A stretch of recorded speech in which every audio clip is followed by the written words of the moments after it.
Miyerkules, Agosto 13, 2025, Buhay na Pananampalataya. Ito po ay mula sa panulat ni Ginang Monica A. Anderman ng New York, USA. Atin pong basahin ang Deuteronomio, Kabanata 15, mga talatang 7 hanggang 11. Patay ang katawang walang espiritu. Gayon din naman, patay ang pananampalatayang walang kasamang gawa. Mula sa Santiago, Kabanata 2, talata 26.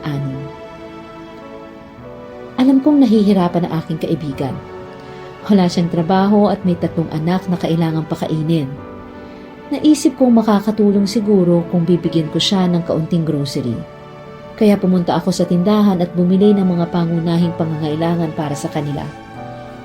Nang iabot ko sa kanya ang mga grocery, nagulat siya, pero napalitan ito agad ng matinding pasasalamat.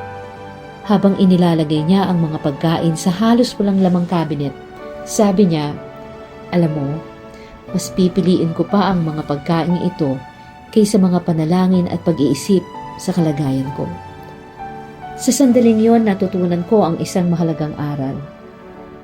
Madalas pag may nalaman tayong nahihirapan, mabilis tayong nakakapagsabi ng iisipin kita at nangangako pa ng ipapanalangin kita.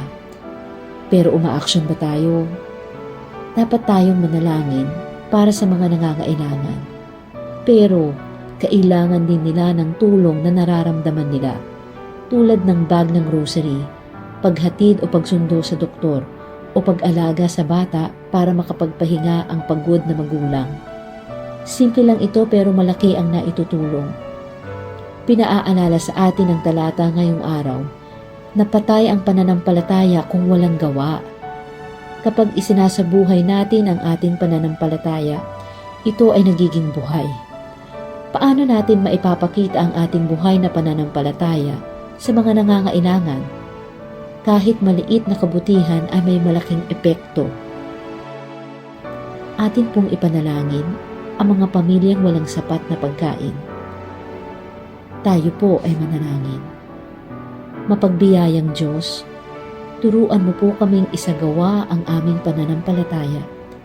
Bigyan mo po kami ng tapang at lakas na gawin ito. Amen.